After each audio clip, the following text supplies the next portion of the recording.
Well, good morning. This is Ian R. Crane. It's the morning of Wednesday, the 5th of September 2018. And yesterday will undoubtedly go down in the folklore of the anti-fracking campaign as a seminal day. The day that the Mother-Frackers were well and truly given notice. And from this point forward, they are effectively on the run. But like any cornered beast, that's when it becomes even more aggressive. And so consequently, it's not over yet. But the lid of the coffin is well and truly in place. And the nails are now being positioned. And it is up to us, to communities right across the country, to make sure that those nails get absolutely rammed home. Well, yesterday, basically, it was anti-fracking community 4 and Mother-Frackers 0. And that's the kind of result that we like. And it's the kind of result that collectively we've been working for some 6 years plus now. And it's great to see that the seeds that have been sown are now starting to germinate, and communities right across the country have got the message through to many of the elected representatives that basically this isn't going to be tolerated, and the fight is certainly going to be literally until the end of the unconventional gas industry in the UK. So the critical results yesterday was certainly Leith Hill, where Europa appeared to announce that they were pulling out of their intent to establish a well site in the ancient woodlands on the upper slopes of Leith Hill. But it very quickly transpired that actually the reason they were doing it was because Michael Gove, the Environment Secretary, had effectively instructed the Forestry Commission not to release the licence. So the Department of Environment and Rural Affairs issued a statement. It said the nation's woods and forests are cherished natural assets, and we want to ensure that they are protected now and into the future. Any decisions on activity within the public forest estate are made on a case-by-case basis, taking into account the environmental impacts and the latest evidence. Because of the potential impact on nearby ancient woodland, the Environment Secretary has decided not to extend Europa's oil and gas lease to carry out activity on the Forestry Commission land. Well, of course, that statement applies right across the country. But in this case, it's being applied just to Leith Hill. Now, maybe Michael Gove was sort of setting the scene a few months ago, because in May he gave a speech, and in that speech he said, "My belief is that the future for the rural economy, the future for food production, the future for tourism, and the future for all those who cherish and live in or near rural areas, that future will depend upon people recognizing that we are playing an appropriate role as stewards of, protectors of our natural environment, and that the food we produce and the countryside we look after and the biodiversity which we cherish is all underpinned by a commitment to the highest possible standards and the highest possible ambitions for the future." Now, that could actually be a very appropriate statement announcing that unconventional hydrocarbon exploitation in the country is effectively banned. And it may be that that speech was effectively putting the unconventional gas industry on notice. Now, obviously, mug punters have put a chunk of money into this, and so consequently the industry just isn't going to go lightly. But after that statement, a week later, in fact, Greg Clark and James Brockenshire, Greg Clark being Secretary of State for Business, Energy and Industrial Strategy, and James Brockenshire being the Communities Minister, having taken over from Saeed Javid, But they released their joint ministerial statement in which they confirmed that shale gas was of national importance and that decision makers, I hate that term, decision makers, the anonymous decision makers, soon to be artificial intelligence, no doubt, should give great weight to the benefits of mineral extraction. Well, if we actually look at what's occurring here, what they're really saying is that, yeah, we want to give great weight to the benefits of mineral extraction, but only in the desolate north. Because, when we actually look at what's occurring here, we've got 3 MPs here who are all basically representing communities in the south. So Michael Gove is the MP for Surrey Heath. Now, although Leith Hill doesn't fall within his constituency, it's very, very close. In fact, I believe it might even adjoin the constituency. So Surrey Heath is the northwest Surrey. It's a sort of Camberley area. So it's very much, sufficiently close to Leith Hill to have an impact on, his potential re-election if he gave the go-ahead for the drilling at that location. Greg Clark, although a Teesside boy, is MP for Tunbridge Wells, one of the safest Tory seats in the country. And so, Greg Clark knows fine well that basically whatever decision he makes on unconventional gas is perhaps unlikely to cost him his seat, although it will, of course, cost the party their government. And then, we have James Brockenshire, who's an Essex boy, but he's travelled south of the water and is now MP for Old Bexley and Sidcup, which is on the Greater London Kent borders. So, 3 MPs, Surrey, 1, Kent, 2. The unconventional gas industry has been run right out of Kent. That was done a long time ago, and some tremendous work there by the anti-fracking community in Kent. The targeted areas were the old coal seams. It was coal seam gas that they were looking to exploit there, coal bed methane as it's called in the UK. And basically that was a company called UK Methane. That's Gerwyn Llewellyn Williams from South Wales, and he was run right out of town. So very little risk in the south. Obviously we still have UCOG to deal with, but we'll come on to them in just a second. But nonetheless, the message here is if the communities focus on their elected representatives and make it very clear that they're just not going to roll over on this one, that it doesn't matter how many palliatives are thrown at the communities, this industry is just not acceptable.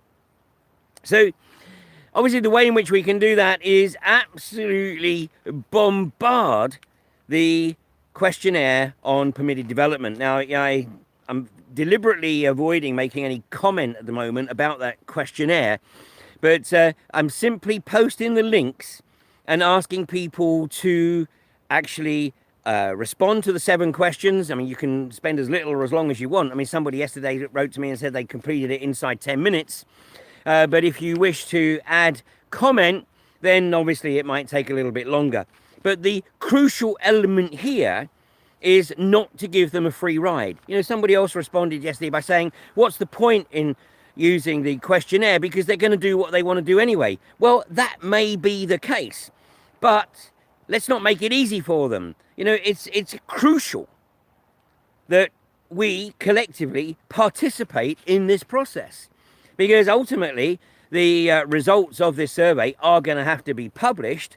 And, if the results are at 90% plus, recommending that permitted development is not granted to this industry, then basically, obviously, it would just simply be another clear indication that democracy is just a total charade.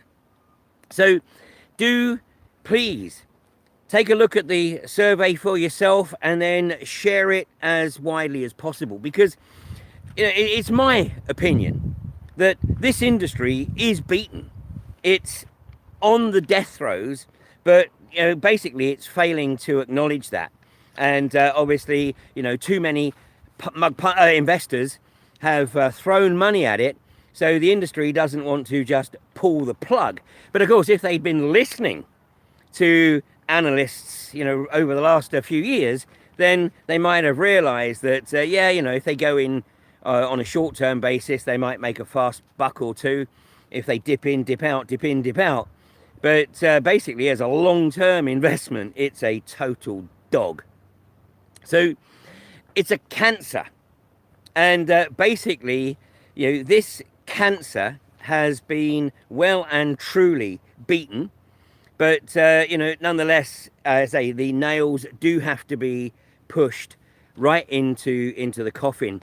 So that was a great result. And then, of course, also yesterday, Europa were in the process of applying for an extension to the injunction preventing any interference or any delays to their activities at Leith Hill. Well, on the basis that Michael Gove had effectively instructed the Forestry Commission not to renew the lease, then the Chief Master found it somewhat difficult to just grant Europa a blanket injunction. So he's granted them an extension which takes them until the next court hearing, which is, I think it's 2 p.m. on September the 13th or 14th. And at that point, Europa have to present the evidence justifying the extension of the injunction. Well, the reality is that, that's going to cost Europa another, 10, 15 grand at least.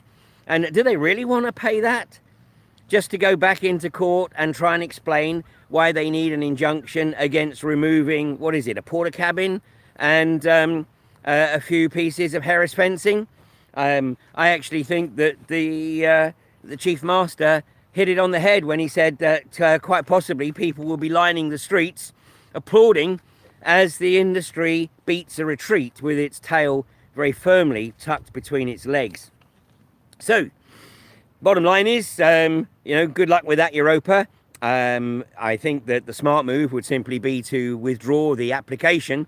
But, we know how arrogant a dying and how aggressive a dying animal can be. So, that's Europa. And then a little bit further down the road at Horse Hill, where UCOG do have an injunction in place, but a protectors camp has been established.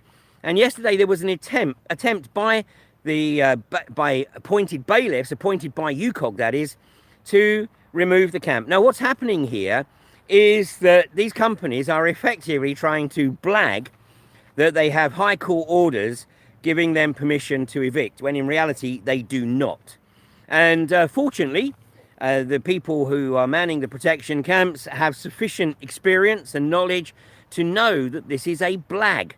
And basically all they got to do is maintain the occupation and keep things civil, because all the police are there to do is prevent a breach of the peace. And the tactics that the bailiffs will try to employ is they will try to incite a breach of the peace and then use that as the justification for the eviction. So provided everything is kept civil and people simply stand their ground and maintain the occupation of their Section 6 land, then these bailiffs have no authority whatsoever. And the police, of course, need to be doing the right thing, which would be a rare occurrence in the anti-fracking campaign.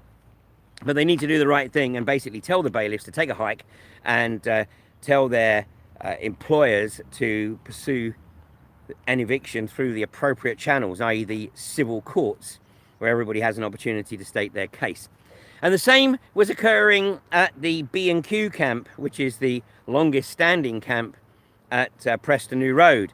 And once again, bailiffs tried to bully the people off the camp, but fortunately, again, there was sufficient presence of mind there to simply retake the camp and get the bailiffs on their way. So things are looking very good for the anti-fracking campaign, and not so good for the wannabe mother-frackers. But, we have to keep the pressure on. The fat lady hasn't yet left the dressing room. She's gargling and she's definitely warming up. But, there's still some way to go. So this isn't a time to take our foot off the gas. It's actually a time to push it even harder, because once we get the communities from all around the country, just like at Marsh Lane, where the police were looking for a camp, only to be told, no, there isn't a camp.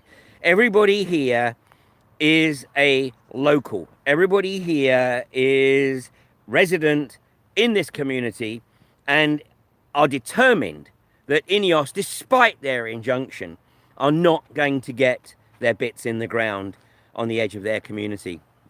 So one would hope that, this time next year, the fracking campaign, or the anti-fracking campaign in the UK, is history, and the subject of perhaps reminiscing. But of course, then we move on to what's next, and I would suggest that's most likely to be 5G, and more of that in the coming weeks. And I will be doing an episode of Fracking Nightmare on Thursday, and announcing that the title, in fact, in the future, will be Fracking and 5G Nightmare. So, as we nail one major problem, unfortunately, we have another one to take on. But ultimately, of course, this is about participation. The political process has been destroyed in this country, and people understandably feel as though they are simply impotent and cannot make a difference. And that's exactly what politicians want you to think. They want you to effectively be lulled into a state of stasis where you do nothing because you feel that you can't make a difference. Well, here we are, nearly 6 years down the road since the moratorium on unconventional hydrocarbon exploitation was lifted in this country, and the Mother-Frackers, with the possible exception of Preston Road, are nowhere near getting established. And even at Preston Road, we only have to look at the reservoirs in the northwest of England to see that unless there is very, very significant rainfall in the coming weeks, the northwest of England is heading towards a very serious water shortage. The reservoirs are extremely low, and some of them literally are basically dry. And this is because the government would seem to have put pressure on United Utilities to get them to lift their pending hosepipe ban, which they had scheduled to come into place at the end of the first week of August. But then, strangely, decreed that no hosepipe ban was necessary. Yet, the reservoirs are extremely low. So the people of the northwest in particular, if you notice a significant drop in the quality and the pressure of your water supply, then it is absolutely down to the misguided attempt by the government to protect their decision to give Quadrilla permission to frack at Preston New Road. So, one has to consider that, these are the actions of sociopaths. These are the actions of people who have effectively sold their souls to the corporations, and where commerce is effectively the precedent over human life. Now, we have a tremendous opportunity here, and, I have heard it said that we should be thankful that we don't live in a repressive country like Saudi Arabia, where it's reported that Ezra Al-Gangam, the civil rights campaigner from eastern Saudi Arabia, has now been executed for her beliefs and for her campaigns. And somebody suggested that, we should think ourselves lucky that we don't live in that environment. No, this is a human right. It is the global corporatists, the socio-psychopathic corporatists, who don't believe in human rights. They don't believe in humanity as anything more than what they describe it as, a human resource. It's up to us to make sure that we restore the balance to the way it should be. Thanks for joining me today, and I will be back tomorrow morning at 8:30. But meanwhile, if there's just one thing that you need to add to your to-do list for the coming few days, it's respond to the permitted development questionnaire, and I'll put the link again beneath the video in a little while. Thanks again. You have a great day.